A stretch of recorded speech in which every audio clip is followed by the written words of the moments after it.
The Children of the Oak Walker. Part 10 by Random Appalation 4, 6, 8. There were trees everywhere, tall and green with rain dripping off the pine needles. Something coarse lay under my hands, dozens of little bits that were sometimes sharp, sometimes smooth. The wind blew cold, the rain had me drenched to the bone, and I couldn't see anything. Stones crunched somewhere nearby, and I peered into the dark. They stood a few yards off, just beyond the gray aura of my vision. Someone was watching me. Someone in khaki pants and a black New Wilderness shirt. I opened my mouth to ask who they were, but another voice interrupted. Kendra? Stunned, I looked around, only to realize the voice was mine. But it wasn't my usual voice. It was someone else's, another girl's words that I didn't recognize. Out of nowhere, the figure charged, and I threw my hands up to shield myself with a frightened scream. Hold her down! Horrible pain ripped through my skin, as if fingers of lava were digging into me, without mercy. Blinding white light flooded my eyes from overhead, and the word spun in a hazy kaleidoscope of shapes and shadows. My mouth tasted awful, like blood and mud. The saliva dried up so that my tongue stuck to my teeth. The air stank of a strong coppery smell and a sickly sweet aroma that made me think of the color black for some reason. A noise rose above everything. A terrible screeching sound, like that of a siren. It took a moment for me to understand that the rapid-fire shrieks were coming from my aching throat. She's bleeding too much! We have to put the tourniquet back on! A woman's voice reverberated into my ears, speech coming to me in wavy intonations as though it were echoing off water. I'm not leaving more of that stuff in there! A man hissed back, and there were hazy shapes hovering over me now. Round faces that I couldn't make out, covered in little blue squares. Pressure's dropping fast! Another woman's voice broke through the din, sharp but calm, and my insides prickled with a cold touch. Someone get me another unit of plasma! A slice of cold pricked beneath my skin, and the resulting spasm of agony forced me to screw my eyes shut, unable to stop the cries that ripped themselves from my lungs. Every muscle I had contorted on their own, causing the hands holding me to slip and slide on a hot, sticky substance. Hold her still or I'll end up hitting an artery! More hands obeyed the second woman's command, but before I could draw another breath in between gasps of pain, the shadows pulled me under. I ran as fast as I could go, my sneakers crunching on the gravel, terrifying screams echoing through the woods behind me. Someone else sprinted not far ahead, another figure with khaki pants and a corduroy jacket, leading me down the opposite side of a grassy embankment. I couldn't see his face for how fast he moved, but something about the person felt familiar, warm, safe. Lightning cracked through the sky, and I stumbled, chest high, grass rushing up to meet me. The man caught the hood of my coat and yanked me to my feet, his shout almost drowned out by the furious booms of the storm overhead. Stick with me, come on. A nasty tug in my arm brought a groan out of me, as if someone were dragging a piece of string through my veins. We need more anesthesia, the morphine is wearing off too fast. Blue eyes blinked down at me, bloodshot with exhaustion or sadness. I couldn't tell. A male tone coming from beneath the cloth surgical mask. She can't take any more. We're over the safe limit right now. A flash of blonde hair flicked through my field of vision, and 2 fingers pressed to my neck. Just do it! A head floated by with a shiny gray thing covered in smeary red, held aloft. Give her another dose before she comes up off this table. Again the cold pokes attacked me, cutting, biting, hurting all over. I cried, gritted my teeth, and screamed when it got to be too much, but for some reason the voices wouldn't stop. No words came to me. My throat raw and throbbing, the air barely making it past my lips. Darkness closed in once more, merciful fog that dulled the pain and shut out the light. I stood in a big open concrete windowsill. The frigid rain pouring down, the angry wind howling just outside. Hot tears flooded down my cheeks, and I could smell something metallic on my clothes. Felt it drying between my fingers. Thunder boomed, and from the gloom outside, a shadow strode closer, enormous, towering over the trees. A head wrapped in vines appeared from the dark, with no eyes, nose, or mouth, and my mind swam in a chorus of whispers. "Maddie, go!" the man's voice called from somewhere below me. Thunder roared, and a bolt of lightning streaked down from the sky as my feet left the ledge. A heavy weight pushed the air through my sore windpipe, and I choked down a breath. "Pulse is back." The man behind the surgical mask sighed, as if he'd just run a mile, and someone briefly gave my left hand a squeeze. "Jamie, keep her head still. She's not going to like this." Sticky fingers clasped the side of my head, and a blonde blur floated over my face. A rough and flat object sliding between my teeth. "Keep looking at me." Woman number one's green eyes set off bells in my head, and something about her made me think of a boxer poster and the scent of oranges. "Just breathe slow and back down. Deep breath in." All the hands tightened their grip on me, and searing torment blazed through my upper chest. I ground my teeth on the rough material and held my breath to keep from sobbing. Why did they keep hurting me? I just wanted it to stop. Come on! I got it!" the second woman exclaimed in triumph. I felt myself go slack and gratefully retreated into the safety of my subconscious. Blackness, cold and deafening, enveloped me.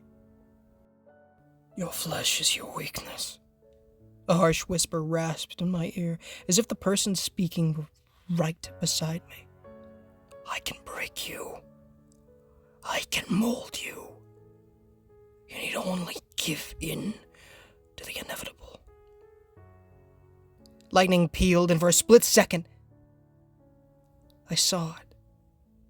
An enormous head sat level with mine, faceless, with bark and vines interwoven where the eyes, nose, and mouth should have been. Twigs arrayed its jagged scalp like a crown, and its bark shone with a dull gray hue in the gloom. The longer we stared at each other, the more I felt something deep within my mind. A primal urge to take a step forward, to reach my hand out, to let it pick me up in its huge four-fingered hand and carry me away. To carry me home. Home deep among the trees where the light never reached and the rain was warm forever. I lifted one hand, ready to take the plunge, knowing it was still there, even though I couldn't see it in the Abyssal Shadow. "Don't listen to it!" A girl's desperate pleas rang out behind me, and I turned in time to see the weak beam of a flashlight, and illuminated by it a face. She looked to be about my age, wearing a black polo shirt under a forest green rain jacket. Her long auburn hair tied back in a functional ponytail. An Armalite rifle hung from her shoulder, the grimy bolt locked to the rear on an empty magazine. Mud and black spatters of some unknown substance covered her khaki pant legs, her clothes soaked through. I could smell the girl from where I stood, a strong mix of burnt cordite and hot metal, as if she'd walked through a fire. Her blue eyes shimmered with tears, and the look on her pale face was one of regret, one of loneliness, one of grief. "It's a lie!" She pointed into the darkness at the thing which waited behind me now, her tears flowing like crystalline streams over her rather pretty face. "Don't listen to it. It killed Mark." Swallowing hard, I forced out a word, my voice tired and strained in the void. Who are you?" The girl's face crumpled into a sob, and she shook her head, walking slowly past me toward the hidden being. "Lost." "What do you mean?" Confused and terrified, I watched as her flashlight beam lit up the towering figure, the being crouched on one knee like a child examining its toys. "What are you doing?" She turned and looked back at me with a resigned, heartbroken shrug. "Waiting." 4 huge gray fingers plummeted out of the gloom and scooped her up, the girl vanishing without so much as a scream. My heart skipped a beat, and I took a frightened step back. The air turned bitter, and I tried to suck in a gasp, only to feel my lungs contract in a poisoned twitch. I felt flakes of ash on my skin, though I couldn't see the fires, and tasted tangy chemicals on the wind.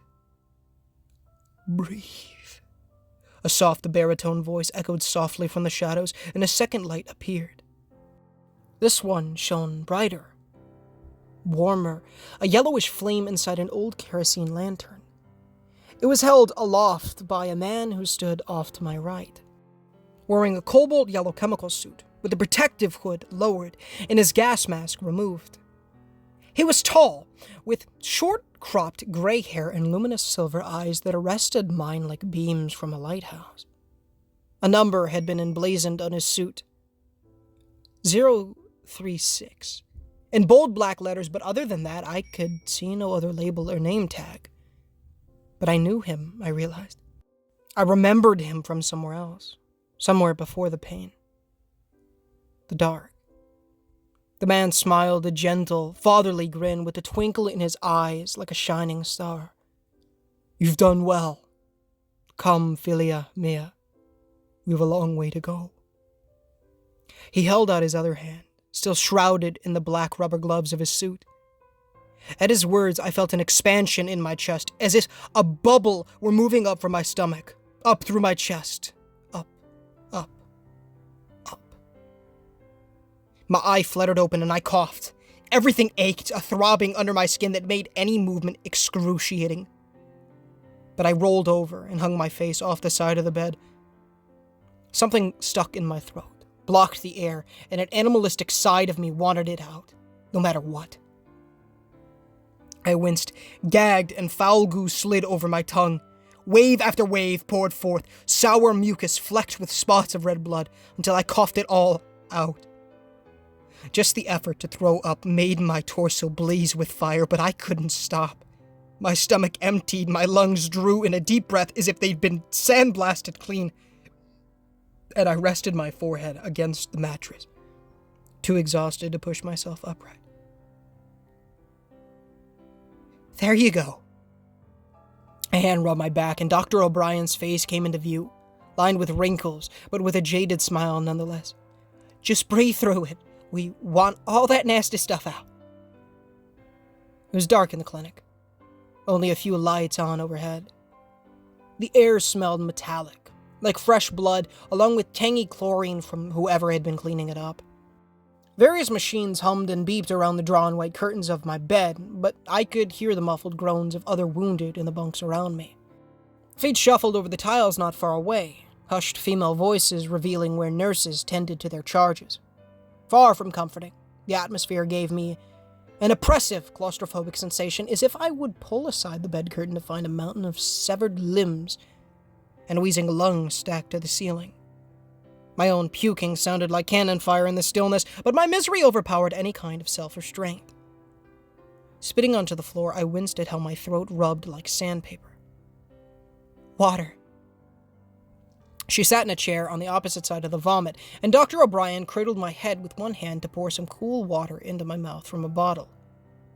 It tasted like the sludge, thanks to my mouth being less than clean, but it felt too good for me to care. "Are you hurting anywhere?" Dabbing the corners of my mouth with a napkin, Dr. O'Brien placed a hand on my forehead and then grasped my left wrist to check my pulse. "Any sharp pains, any movement inside?" I did my best to relax, to take stock of myself through touch, but it was as if alarm bells of soreness were going off under my flesh. "Nothing moving. It burns, though, all over. We can't put you on too many painkillers until the rest of the drugs from surgery wear off. You got a pretty heavy dosage, not that it helped things much." Her hands moved to the right side of my face, and I felt the cotton bandages there for the first time. Medical tape holding gauze over my skin. Hang on. Why can't I see out of my right eye? Confused, I moved to raise my right arm, but it flared with pain. O'Brien stopped me, grimacing as she placed a hand on my wrist. Don't. We had to do some rather serious work on the right side of your body, so it's best if you move as little as possible. Those stitches need time to heal. Fighting a surge of panic, I gulped. What's wrong with my eye? Her shoulders sagged, and O'Brien scooted her metal folding chair closer to the bed. I need you to promise me you'll remain calm about this, all right? We're working on solutions as we speak, but I need you to stay positive and most of all not overreact. Can you promise me that? Not when you say it like that. I promise. I shut my good eyes so she couldn't see the lie in my gaze and sucked down another lungful of air. You've been infected by some kind of growth. Dr. O'Brien shifted uneasily in her chair, a clipboard on her lap that she began to leaf through as she went. It spreads primarily through subdermal perforation, with shorter, deeper roots under the muscle tissue. We were able to extract the most active elements of it, but the base root system of the parasite remains too close to vital organs for us to reach. Thankfully, we stopped it from spreading at a rapid rate. However, we have to remove it within the next week or so. Otherwise, it will contaminate other parts of your body. What does that mean? Refusing to look at her, I kept my left eye shut, hoping to fall back asleep and wake up to this all being a bad dream. She paused for a moment and cleared her throat. We patched up the lacerations in your intestinal wall, but if it isn't properly removed, the infection could spread to your kidneys, stomach, and uterus. Not to mention the rest of the internal organs and spinal cord. One of the subdermal sprouts moved rather high up your body, but we intercepted it above your collarbone before it could reach your nervous system. Unfortunately, it seems to have released some heavy toxins into your bloodstream, and somehow your right eye was affected. Am I blind? I almost whispered it, too scared to give the words volume for fear it might manifest such things. No, she patted my shoulder, though I could sense the doubt in her voice. Like I said, we're working on solutions. Your eye just needs some time. That's all. I'm sure we'll be fine in a week or two. And if it's not, what then? My stomach rolled at that thought, but nothing else came up. So, you're going to remove the rest of it, right? Dr. O'Brien looked down at her notes, but I could tell she wasn't reading from how her lips pursed. Doc? I tried to sit up, but my right arm betrayed me, the fingers tingling as if they hadn't been moved in a while. She put a hand on my shoulder and pressed me back down to the mattress.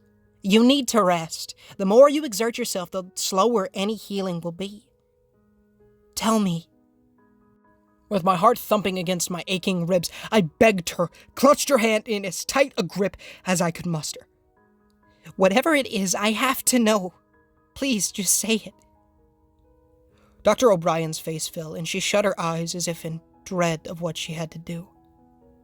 We don't have the equipment needed to extricate the rest of the growth without it dumping mutagenic cytotoxins into your system.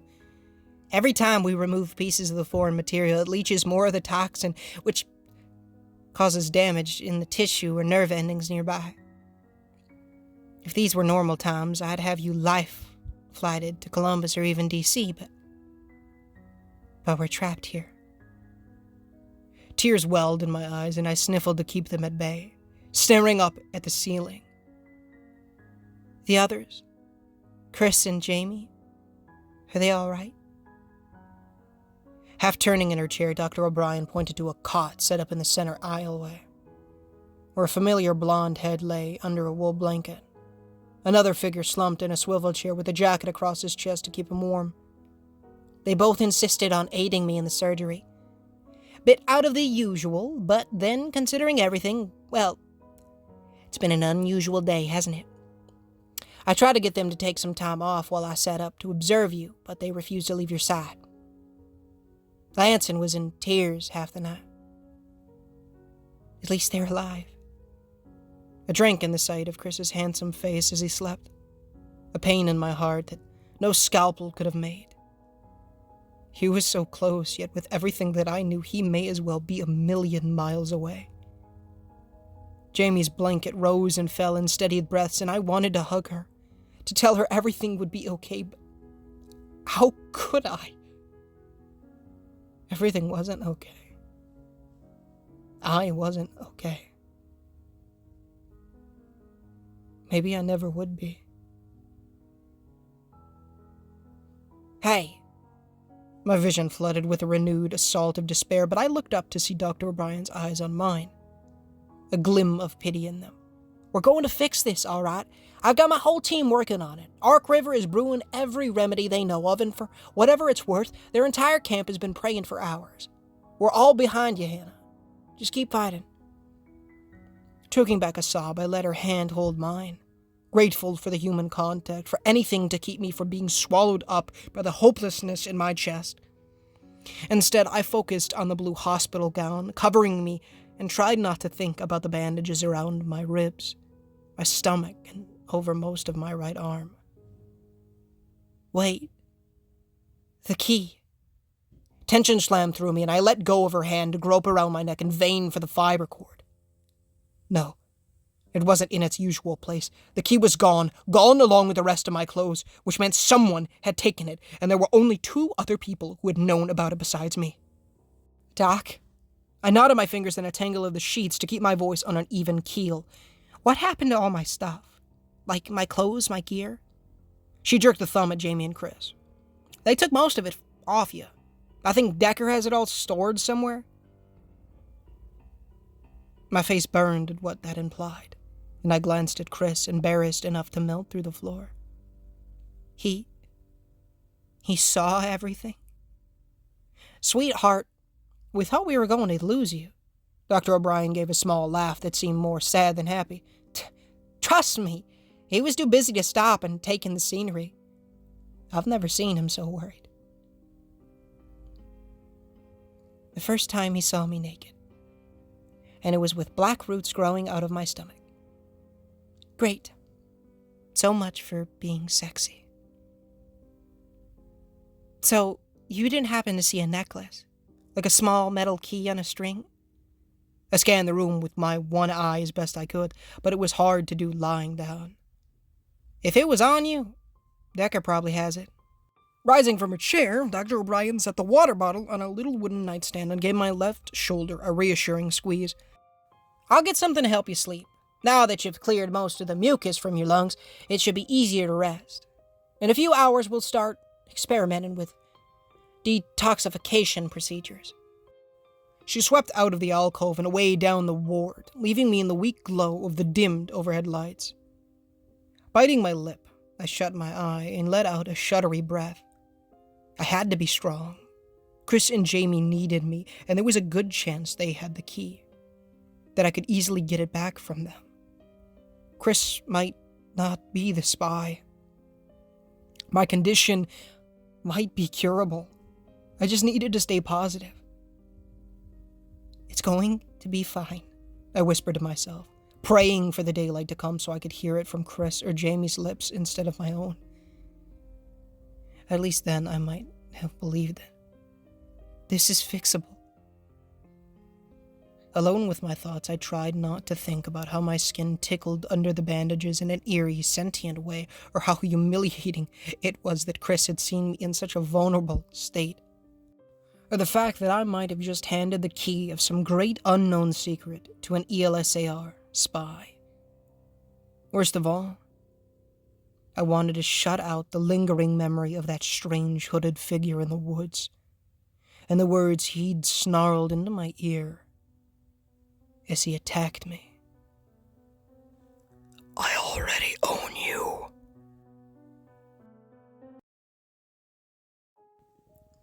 Hey guys, Ninja Gamer here, and thank you so much for watching today's video. If you did enjoy, please feel free to leave a like on the videos. It does help the channel innumerably and does get the cost button up speed. As well as please consider subscribing, as we are trying to hit 10,000 subs by the end of the year, and it would be a massive blessing from the Lord if you guys did so. As always, guys, the $1 million question is on screen right now. Pin comment, description if you prefer to read it that way. But please give it a read, as it does help the channel innumerably and does get the gospel into people's feeds. What am I talking about? Please give it a read, as it will teach you how to gain eternal life, how to go to heaven. Who wouldn't want that? It'll teach you about repenting of your sins and trusting in the good Lord Jesus Christ with our own strength, as well as reading the Holy Bible daily, praying daily, and evangelizing people, building that relationship with the Lord. Amen. Of course, guys, go give Random Appalation 468 some love in the description and in the pinned comment, or in not the pinned comment, the comments. We've finally done it. We're finally back with the Children of the Oak Walker. It's been 2 freaking months. And yeah. And it's over. As in, the full series is, the full Children of the Oak Walker is up on his Reddit, is what I mean by that. So we don't have to wait for any parts, which is kind of cool. And apparently by something that I overseen, the next book's coming out in June. We got plenty of time to get this one out. So, yeah. But a link to Random Appalation 468's Reddit page, as well as the original story link, will be in the description. As well as let me know what you thought of this part. I thought this part was freaking insane. You know, I figured it was going to be like this, and I really left you off with a cliffhanger. My gosh, I apologize for that one. But man, I mean, that's crazy. Like, freaking poor Hannah just gets stabbed, and I'm just like, hey guys, see ya. I'm gone. 2 months, and you'll get the next part. So, I do apologize for that, but I'm a man of my word, and, I said I would get this part out today, so, yeah, and I've been wanting to do this for so long. It needs to happen, obviously. You know, like, easily one of my favorite stories, if not my favorite story that I've done on the channel so far, and I'm sitting here slacking, like, what the frick's that about? Anyways, the amazing Mew, whose music you're hearing in all of these videos, a link to his YouTube channel, as well as all the music in these videos, will be linked in the description, as well as, if you guys would like to use his music for your own videos, a link to, go check out the specific song that you would like to use in the description. It will say if it is free to use as long as credit is given. If it doesn't, can't use it, of course, but if it does, put a beautiful link in your description of your video, and to his YouTube channel, and as well as maybe a link to the song as well. I do that more so that if you guys like to listen to the video, or listen to the music in your free time like I love to do, you have access to be able to do so. That is completely on you, though. That's up to you, you know, all that great stuff. But, yeah.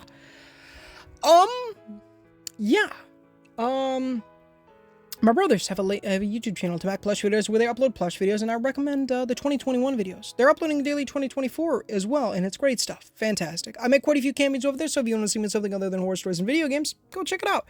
Link will be found in the description. I recommend the South Park series as well, which I play Eric Cartman, of course. God, everybody knows Cartman is the best character of all time.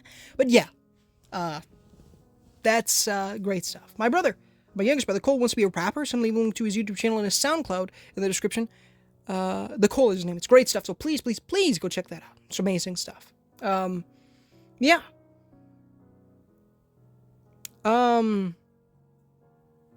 The Barron County Anthology by Random Appalation 468, as well as a former stalker texted me this morning. She's Been Dead for a Year by Tiro 1000. Both links to those beautiful playlists will be in the description. As always, some of my favorite stories I've ever done on the channel. And make sure if you haven't caught up, if you've only heard the Children of the Oak Walker so far, the Barron County Anthology is everything before. And, yeah, if you don't know who Mark is, which, oh my goodness, so awesome that we're getting details about Towerpin Road, the first story in the Barron County Anthology. Go check that out. That story's fantastic. It's been so long. I can't believe we've been doing this for 6 months, man. It's crazy. Sucks the daily upload streak is dead, but, you know, hey, what are you gonna do, right? What are you gonna do? Keep on keeping on, right? Keep moving forward and just get going. So, yeah. But I think with that, join the Discord link in the description. Love to talk to you guys over there. We're building an amazing community, so please come over and say hi. Love to talk to you. But yeah, I'm probably not going to stream tonight. I don't know what we're going to do. If I do, it's probably going to be unlisted, but we'll see. You know, I have no idea. I've been really wanting to play a lot of PlayStation recently. I haven't played in like a month. It's been crazy.